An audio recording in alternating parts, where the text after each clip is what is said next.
once when I was staying with Ajahn Fuang,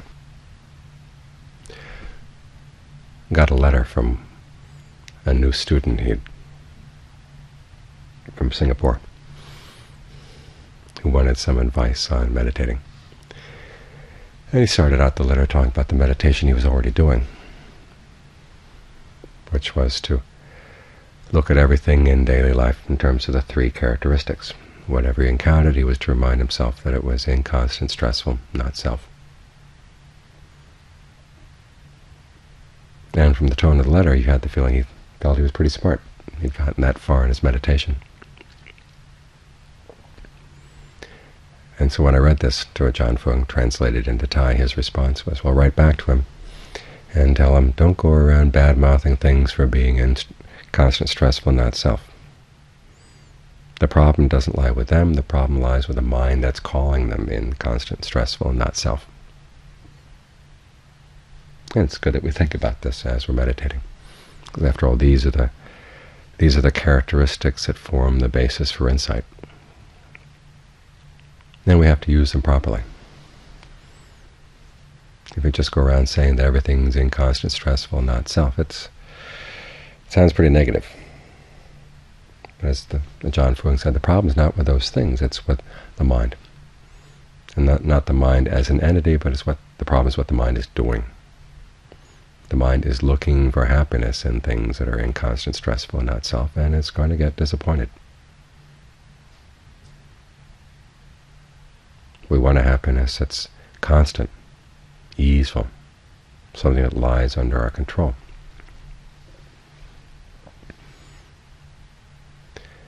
And the Buddha doesn't say that that's a wrong desire. Sometimes we hear nowadays that the teachings on inconstancy teach us that because everything is changing all the time, you have to just simply accept that fact, learn to embrace things as they come, knowing that they're going to leave after a while. So try to milk as much out of them as you can while they're here.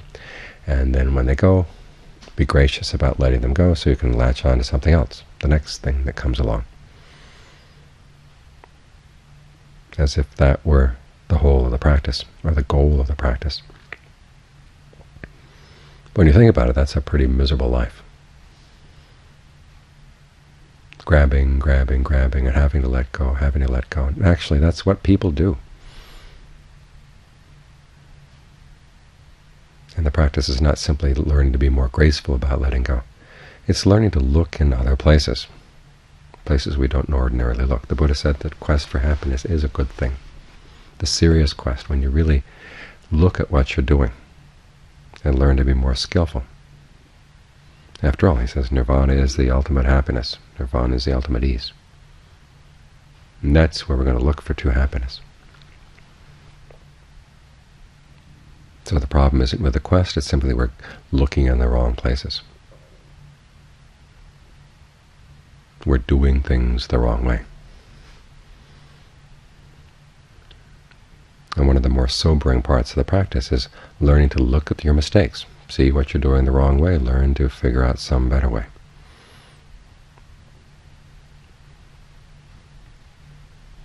This is why we have so much practice in meditation and being mindful, being alert, because that's what you want to be mindful about. That's what you want to be alert to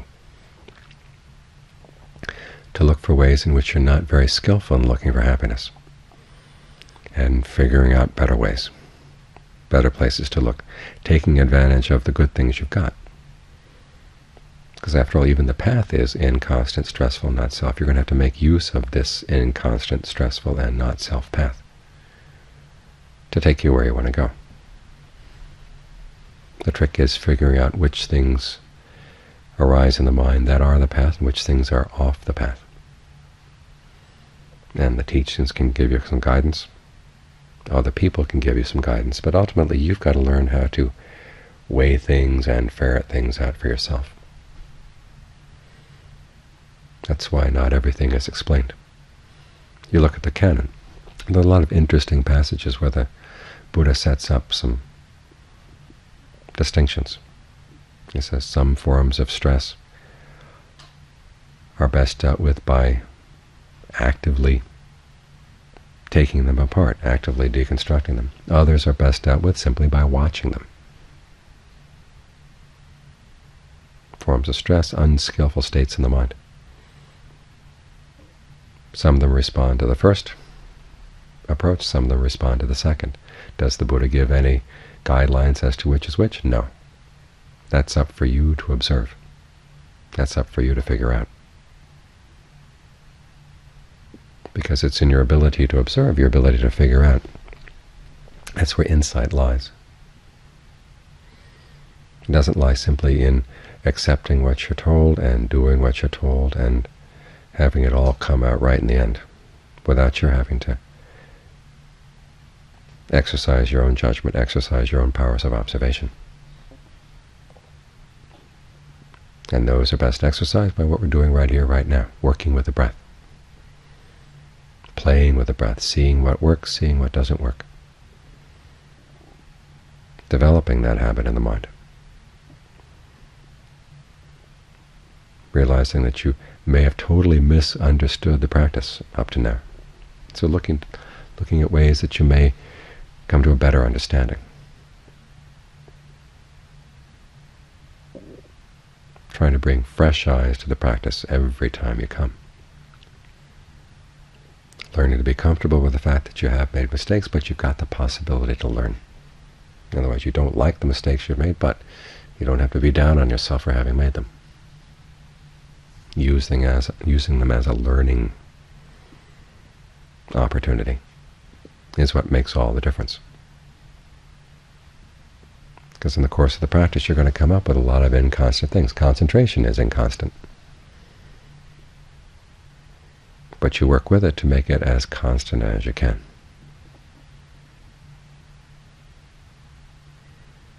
There's stress in the practice of concentration, but you're trying to make it as easeful as you can. You make it into the path. You develop these things. And then as you do it, you get more and more clear. You have more and more insight into precisely what is and what is not the path.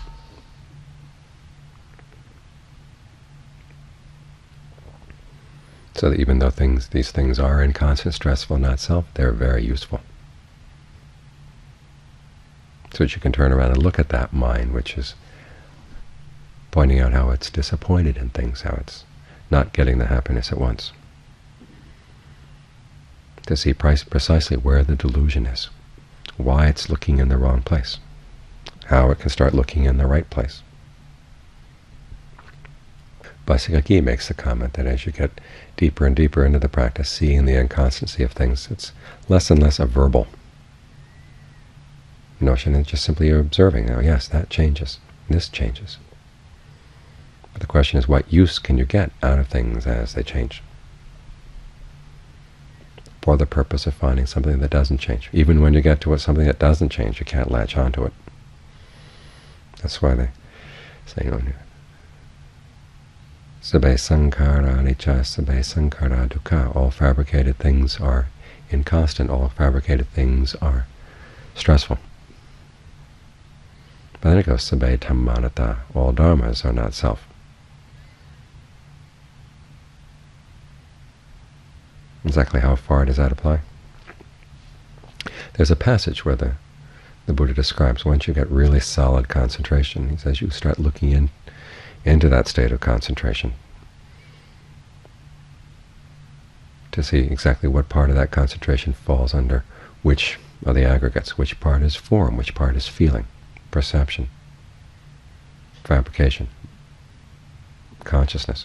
And then you see those five khandhas in your concentration. That's what makes up your concentration, as I say. Everything up through the dimension of nothingness is a perception attainment. It's attained through a sanya, or perception, a label that you put on things. So even in these very subtle states of concentration, the khandhas are still there, the aggregates are still there. And as you see these things as inconstant, stressful, not self, as I said, an alien, void, a cancer, all kinds of negative things, then you turn your mind to the deathless. This is exquisite. This is peaceful. The relinquishment of all fabrications. Nirvana.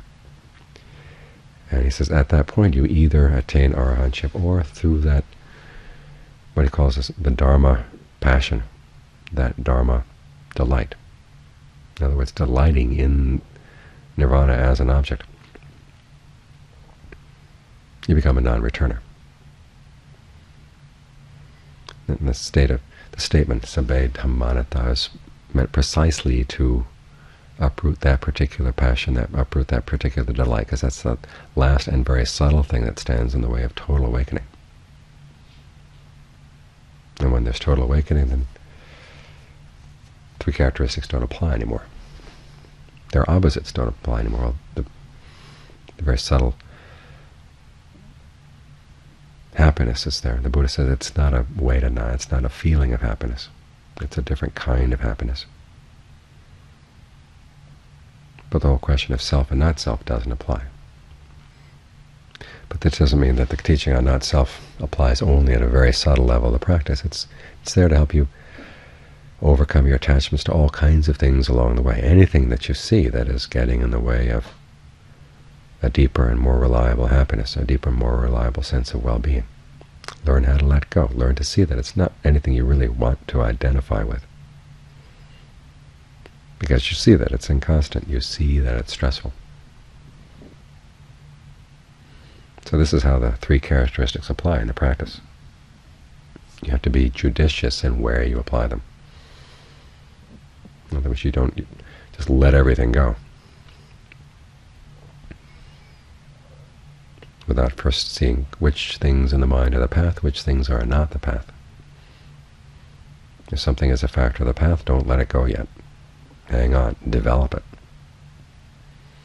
As for things that are not the path, those are the ones you want to let go, so that your search for happiness gets better and better directed, more and more usefully focused. Focus in such a way that it doesn't lead to disappointment, so that it takes you where you want to go.